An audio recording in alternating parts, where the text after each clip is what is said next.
أيها المستمعون الكرام، الآن يقدم أمامكم خطبة وجيزة وخطبة بليغة الشيخ مولانا تجبير الدين حفظه الله. مولانا تجبير الدين حفظه الله هو مدير مدرسة الهداية، الفرع الأول هو الفرع القديم، فليتفضل مشكورا.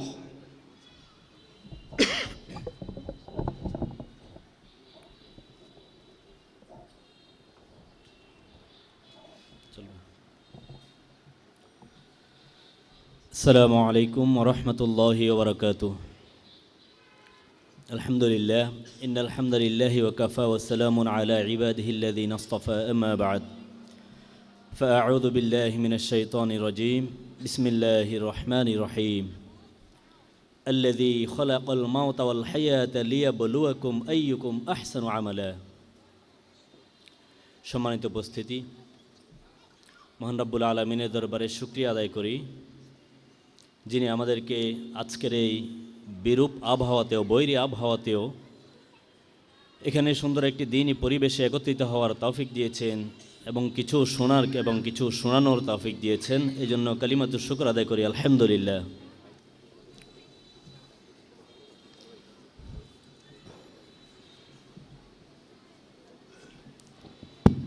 সম্মানিত উপস্থিতি, আপনারা বাচ্চাদেরকে একটু শান্ত রাখার চেষ্টা করবেন। আর যিনি কথা বলছেন ইউনিট 2 এর অনেক অভিভাবক ওনাকে হয়তো চিনেন না। উনি আমার সিনিয়র, আমার বড় ভাই, এবং আমি ওনার কাছে অনেক সাবজেক্ট পড়েছি এবং আমার সবগুলো প্রতিষ্ঠান, আমি আপনারা জানেন যে বিভিন্ন ব্যস্ততা, বিভিন্ন বিপদ আপদ, বিভিন্ন কারণে আমি ওইভাবে সময় দিতে পারি না। আর আসলে আমি হচ্ছি সামনে, অর্থাৎ সাইনবোর্ডে আমি থাকলেও আমাদের সকল প্রতিষ্ঠান এবং আমার সবগুলো মাদ্রাসার এবং কি স্কুলের সবগুলো প্রতিষ্ঠানেরই যিনি শিক্ষা ব্যবস্থা থেকে শুরু করে অল বিষয়গুলো যিনি দেখেন, তিনি হচ্ছেন জনাব তাজবিরউদ্দিন রিয়াদ আকরামাহুল্লাহ। উনি আলোচনা করছেন। অর্থাৎ এই কথাটা এই জন্য বলছি যে ওনার কথাগুলোকে আপনাদের গুরুত্ব সহকারে শুনতে হবে। আপনারা অনেকে হয়তো ওনাকে চিনেন না, কারণ উনি ওই শাখাতে বেশি থাকেন, তেমনি শাখাতে বেশি থাকেন, তবে এখানে মাঝে মাঝে আসেন। যখন আসেন আপনারা হয়তো দেখেন না, এই জন্য প্রতিষ্ঠানের মূল ওনাকে বলা যায়। আমি শুধু জাস্ট হয়তো আমাকে ওনারা ভালোবাসেন বলে আমার নামটা বারবার উচ্চারণ করেন। আমাদের একটা টিম আছে আলহামদুলিল্লাহ, যে এই টিমটি আসলে প্রতিষ্ঠানগুলো পরিচালনা করে। একার পক্ষে প্রতিষ্ঠান পরিচালনা করা সম্ভব নয়। আপনারা অনেকে হয়তো মাঝে মাঝে ভাবেন যে আমি থাকি না, প্রতিষ্ঠান কি করে চলে। আসলে আমি না থাকলেও প্রতিষ্ঠান চলার মতো যথেষ্ট টিম আমাদের আছে আলহামদুলিল্লাহ। তো মূল কথা হচ্ছে যে উনি শিক্ষা ব্যবস্থা থেকে শুরু করে মাদ্রাসার A to Z সবগুলো উনি দেখেন। এই জন্য আপনারা ওনার কথাগুলোকে খুব গুরুত্ব সহকারে শোনার চেষ্টা করবেন। জি, জাযাকুমুল্লাহ খাইর।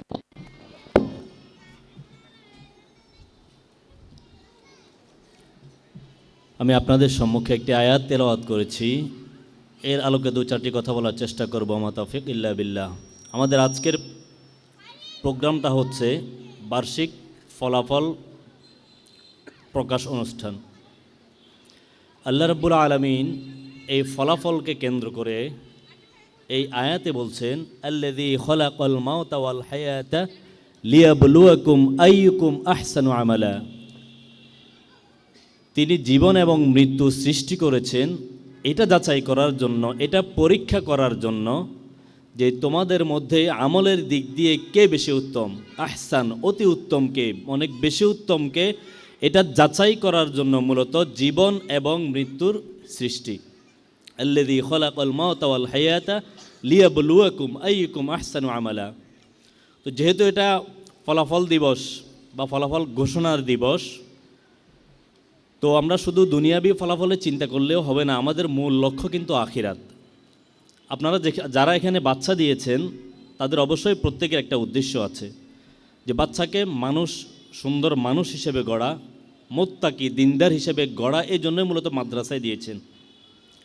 তো সেই দৃষ্টিকোণ থেকে শুধু ছাত্রকে গড়লে তো হবে না, সন্তান গড়লে তো হবে না, আপনাদের নিজেরও আখিরাতের প্রতি সচেতন থাকতে হবে। এই যে জীবন মৃত্যুর সৃষ্টি, এটার উদ্দেশ্য হচ্ছে আল্লাহ রাব্বুল আলামিন আমাদেরকে পরীক্ষা করবেন। এই যে পরীক্ষার কথা কিন্তু আল্লাহ রাব্বুল আলামিন নিজেও ঘোষণা দিয়েছেন, লিয়াবলুয়াকুম। যেমন আমরা বার্ষিক পরীক্ষা নিয়েছি পরীক্ষা করার জন্য, যে কে কতটুকু পড়ালেখার ক্ষেত্রে বা আদব আখলাকের ক্ষেত্রে কে কতটুকু উন্নত করেছে, কে কতটুকু উত্তম করেছে, এই জন্য মূলত পরীক্ষা। আমাদের মূল পরীক্ষা হবে মালিক ইয়াউমিদ্দিন, প্রতিদান দিবস, কর্মফল দিবস, প্রতিফল দিবস। আল্লাহ রাব্বুল আলামিন অন্য জায়গায় বলেন, ওমা আদরাকা মা ইয়াউমুদ্দিন ইয়াউমা লা তামলিকু নাফসুন লিনাফসিন শাইআ। প্রতিফল দিবসটা কেমন জানো? এটা এমন একটা দিবস যেখানে কোনো ব্যক্তি নাফসুন, কোনো ব্যক্তির জন্য বিন্দু পরিমাণ সুপারিশ কিংবা কোনো ধরনের উপকার করার মতো ক্ষমতা রাখে না। একমাত্র আল্লাহই হচ্ছে সেখানকার ক্ষমতাশীল। তো সেই জন্য আমাদের লক্ষ্য রাখতে হবে দুনিয়াবী পরীক্ষা ভালো করার পাশাপাশি আপনার সন্তান যেন আখিরাতি পরীক্ষায়ও ভালো করে। দুনিয়ার পরীক্ষায় যদি খারাপ করে বা ফেল করে অপশন থাকে, সুযোগ থাকে, কিন্তু আখিরাতের পরীক্ষা এমন একটা পরীক্ষা বান্দা অনেক আবদার করবে, যার একটা বার শুধু সুযোগ দাও আল্লাহ, দুনিয়াতে যাই ফাআসসাদদাকা ওয়া আকুম মিনাস সলিহিন, আমার যা কিছু আছে সব আমি দান করে দেব এবং আমি সৎ কর্মশীলদের অন্তর্ভুক্ত হয়ে যাব, আল্লাহ একটা বার শুধু সুযোগ দাও। কিন্তু সুযোগ সেখানে মিলবে না, এই সুযোগ আর আসবে না। এই জন্য দুনিয়ার পরীক্ষা পাশের পাশাপাশি অবশ্যই আপনাকে আখিরাতের পরীক্ষায় পাশ করার জন্য সর্বোচ্চ চেষ্টা করতে হবে। কারণ সফল তো হবে সেই যে আখিরাতের পরীক্ষায় পাশ করবে। এই জন্য আমরা চেষ্টা করি, আমাদের দেখবেন পরীক্ষায় শুধু পরীক্ষার সাবজেক্টগুলো না, পাশাপাশি আমরা আদব আখলাক একটা সাবজেক্ট রেখেছি। এটা রাখার মূল উদ্দেশ্য হচ্ছে তার প্র্যাকটিক্যাল প্রয়োগ হচ্ছে কিনা। কারণ আল ইলমু, আরবিতে একটা প্রবাদ আছে, আল ইলমু বিলা আমালিন কাশাজারি বিলা সামারিন।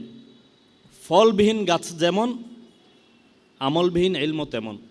এই জন্য আমরা মূলত এই সাবজেক্টটা রেখেছি যে হ্যাঁ, তার আদব আখলাক, তার চলাফেরা, তার কথাবার্তায় তার ইলমের প্রতিফলন ঘটছে কিনা এটা দেখার জন্য মূলত এই সাবজেক্ট হয়তো আমাদের কাছে খুব গুরুত্ব নাই।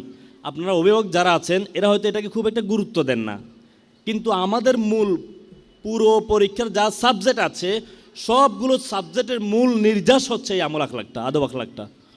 সর্বশেষ যে আমরা পরীক্ষাটা রেখেছি এটা কিন্তু সবচাইতে গুরুত্বপূর্ণ, কারণ তার যেই ইলমটা সে শিখছে এটা প্রতিফলন ঘটছে কিনা, তার প্র্যাকটিক্যাল প্রয়োগ হচ্ছে কিনা বাস্তবিক জীবনে, এটার জন্য মূলত এই সাবজেক্টটা রাখা। আপনারা লক্ষ্য রাখবেন, এটা খেয়াল করবেন। আবাসিক যারা আছে তারা তো আমাদের তত্ত্বাবধানে আছেই, আর যারা বাসায় থাকে তারা তো আপনাদের তত্ত্বাবধানেই থাকে। এই জন্য এই জিনিসটা লক্ষ্য রাখার চেষ্টা করবেন। সবচাইতে বড় কথা হচ্ছে এই যে একটা লম্বা ছুটি হচ্ছে, এই ছুটির মধ্যে যেন বাসায় গিয়েও অন্তত হুবহু রুটিন না হলেও মোটামুটি যেন একটা রুটিন করে দেবেন, যেন এই রুটিনটা ফলো করতে পারে। না হলে আবার নিয়ে আসবেন এদেরকে, আবার ট্র্যাকে উঠাতে উঠাতে আমাদের 1-2 মাস এখানে চলে যাবে। কার সাথে মিশে, কার সাথে চলাফেরা করে, এগুলো অবশ্যই লক্ষ্য রাখবেন। কারণ মানুষ সঙ্গদোষে অনেক নষ্ট হয়ে যায়, এই জিনিসটা যেন না হয়। ভালো ছেলেদের সাথে যেন মেশে, এটা সর্বোচ্চ লক্ষ্য রাখবেন। আর আবাসিক যারা আছে তারা তো বাসায় চলে যাবে। সবচাইতে বড় দায়িত্ব হচ্ছে আপনাদের 5 ওয়াক্ত সালাত যেন, নামাজ যেন জামাতের সহিত মসজিদে আদায় করে, এটা সর্বোচ্চ গুরুত্ব দেবেন। কারণ ইন্না সলাতা তানহা আনিল ফাহশাই ওয়াল মুনকার, নামাজ যদি, সালাত যদি ঠিক থাকে তার অন্যগুলো অটোমেটিক্যালি ঠিক হয়ে যাবে। এই জন্য এই বিষয়টার প্রতি সকলেই লক্ষ্য রাখবেন।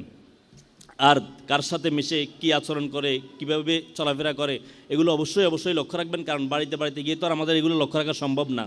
এই যে আমরা একটা বছর দিয়েছি, আর হ্যাঁ যাচাই করবেন এই যে ফলাফল। অনেকে আছো তোমরা স্টুডেন্ট যারা আছো, হয়তো কোনো কারণে ফলাফল খারাপ হয়েছে, মন খারাপ করার কিছুই নেই। এই ফলাফলটাই সব কিছু নয়। সামনে আরও পরীক্ষা, পরবর্তী পরীক্ষা ভালো করার তুমি উদ্যোগ নিবা। এখন থেকে তুমি অঙ্গীকার করবা যে না, আমার পরবর্তী পরীক্ষায় আমি আরও ভালো করব। আমার ইউনিটে প্রথম পরীক্ষা দেখেছি অনেকে ফেল করেছে, তাদেরকে বললাম কি ব্যাপার, অনেকে আছে নতুন সাবজেক্ট বুঝে নাই, তাদেরকে উৎসাহ দিলাম। দ্বিতীয় সেমিস্টার পরীক্ষা এসে দেখি যে না, এটা অনেক কমে গেছে। বার্ষিক পরীক্ষাটা বলতে পারবো না, আলহামদুলিল্লাহ আশা করি শতভাগই পাস করবে, কারণ গত বছর এমনটাই হয়েছিল। তোমরা যারা খারাপ করেছো তারাও আরও ভালো করার চেষ্টা করবা। সবাই তো আর ফার্স্ট হবে না, হ্যাঁ, তবে একটা মানসম্মত রেজাল্ট করার চেষ্টা করবা, এটা জরুরি। ফার্স্ট হওয়া জরুরি না, মানসম্মত রেজাল্ট করতে হবে তোমাকে, এটা জরুরি। যার মেধা অনুযায়ী তুমি তোমার সর্বোচ্চ চেষ্টা করবা। যারা খারাপ করেছো, মন খারাপ করার কিছুই নেই, সামনে আরও ভালো করবা। এখন থেকে প্রতিজ্ঞাবদ্ধ হয়ে যাও যে আগামী বছরে আমি তার সমপর্যায়ে পৌঁছে যাব, আমি ফার্স্ট হওয়ার চেষ্টা করব। তোমার ফার্স্ট লক্ষ্য রাখো, তাহলে যেখানে আছো সেখান থেকে অন্তত আগাইতে পারবা, এটা তোমরা লক্ষ্য রাখবা। আর অভিভাবকদের বলছি, খারাপ করেছে এটা নিয়ে ছাত্রকে খুব বেশি তিরস্কার করার দরকার নেই, তাকে উৎসাহ দেবেন। আমরা অনেকেই আছি তাকে কথায় কথায় খোঁটা দেই, কথায় কথায় তাকে আঘাত করি যে তুই ভালো করলি না, পরীক্ষা ভালো করলি না, কেন ভালো করতে পারছ না, প্রত্যেকটা কথায় কথায় তাকে এভাবে আঘাত করি। খবরদার, এটা করবেন না। এটা তার ভেতরে নেগেটিভিটি চলে আসবে, সেটা থেকে মানে হয়ে যাবে। পরবর্তী চিন্তা করবে দের পড়াই পড়ব না, আর পড়াই পড়ব না, যেহেতু পরীক্ষা দিলে খারাপ করি আমার হয়তো বকা শুনতে হয়, আমি আর পড়বই না। এমনটা যেন না হয়, তাকে বোঝাবেন সুন্দর করে, সুন্দর ভাষায়, করে না, বকা দিয়ে না, বকা দেবেন না, সুন্দর করে বোঝাবেন। বাবা তোমার আরও ভালো করতে হবে, যতভাবে বোঝানো যায় আর কি, সুন্দরভাবে বোঝানো যায় সর্বোচ্চ চেষ্টা করবেন। তাকে আঘাত করবেন না, কথায় আঘাত করবেন না, এটা করলে তার ভিন্ন আসতে পারে। এই জন্য এটা লক্ষ্য রাখবেন, এমনটা যেন না হয়। তাকে উৎসাহ দিয়ে সামনে ভালো করার জন্য কি কি করা যায়, উৎসাহ প্রদানমূলক যেটা করা যায় এগুলো করবেন বেশি বেশি। আর তোমরা যারা ভালো করেছো, পরীক্ষা ফার্স্ট হওয়া মানে ভালো ছাত্র না, এটা মাথায় রাখবা। যে আমি পরীক্ষা ফার্স্ট হচ্ছি, অনেক স্টুডেন্ট আছে যারা সব পরীক্ষা সবসময় ফার্স্ট হতো, কিন্তু এখন রাস্তায় ঘুরতেছে, এমন অনেক স্টুডেন্ট আছে। শুধু ফার্স্ট হলেই যে ভালো ছাত্র হয়ে যাবে তা না, তোমার আদব আখলাক, অহংকার যেন তোমার ভেতরে না আসে। না আমি তো ফার্স্ট হয়ে গেছি, আমি তো একটা কিছু হয়ে গেছি, না, খবরদার, এই ভেতরে এটা যেন কখনো না আসে তোমার। এইটাকে যত দমিয়ে রাখা যায়, না আমি কিছুই হইনি, এটা তোমার ভেতরে লক্ষ্য রাখতে হবে যে না আমি এখনও কিছুই হইনি। ঈশ্বরচন্দ্র, যাকে মানুষ বিদ্যাসাগর বলে উপাধি দিত, সে বলতো যে আমি তো এখনো কিছুই না, অথচ মানুষ তাকে বলতো যে সে বিদ্যার সাগর, মানে অনেক কিছু জানতো। সে বলে কি বিদ্যার সাগর বলো, আমার কাছে তো এখনো সাগরের ফোঁটা পরিমাণ ইলম আমার কাছে নাই, জ্ঞানও আমার কাছে নাই, তোমরা আমাকে বিদ্যাসাগর কেন বলো? দেখো, তাহলে এত কিছু জানার পরেও সে নিজেকে ক্ষুদ্র মনে করত। এই জন্য এভাবেই আমি কিছুই জানি না। রসুল সাল্লাল্লাহু আলাইহি সাল্লামকে সব জ্ঞান দেওয়ার পরেও বলছে ওমা উতিতু মিনাল ইলমি ইল্লা কলিলা, আমি আপনাকে সামান্যতম জ্ঞান দিয়েছি। যিনি পূর্বের পশ্চিমের সকল জ্ঞান রাখতেন তাকে বলা হচ্ছে অল্প জ্ঞান দেওয়া হয়েছে। তাহলে আমি আপনি তো কিছুই না, তাহলে আমি তুমি তো কিছুই না। এই জন্য নিজের ভেতরে যেন এই অহংকার যেন কখনো না আসে যে আমি একটা কিছু হয়ে গেছি, এটা রাখা যাবে না ভেতরে। আল্লাহ রাব্বুল আলামিন আমাদেরকে এমন হওয়া থেকে হেফাজত করুন, আমিন। তাহলে যে ভালো করছো তার ভালো পজিশন ধরে রাখার চেষ্টা করবা, যারা খারাপ করেছো তারা অবশ্যই আরও ভালো করার চেষ্টা করবা। পাশাপাশি অবশ্যই কর্মফল দিবসের কথাটাও স্মরণ রাখতে হবে। দুনিয়াবি ভালো করার পাশাপাশি আমরা আখিরাতেও যেন ভালো করতে পারি, আমাদের আমলগুলো যেন ভালো হয়, এটা সকলেই লক্ষ্য রাখতে হবে। আল্লাহ রাব্বুল আলামিন আমাদেরকে দুনিয়াবি ভালো পাশের পাশাপাশি আখিরাতেও যেন ভালো পাশ করতে পারি, সেই তৌফিক দান করুন। এবং একজন দিনদার মুত্তাকি হিসেবে যেন গড়ে তুলতে পারি নিজেদেরকে সবাইকে। আল্লাহ রাব্বুল আলামিন আমাদের সবাইকে সেই তৌফিক দান করুন, আমিন। ওয়া আখিরু দাওয়ানা আলহামদুলিল্লাহি রাব্বিল আলামিন। আসসালামু আলাইকুম ওয়া রাহমাতুল্লাহি ওয়া বারাকাতুহু।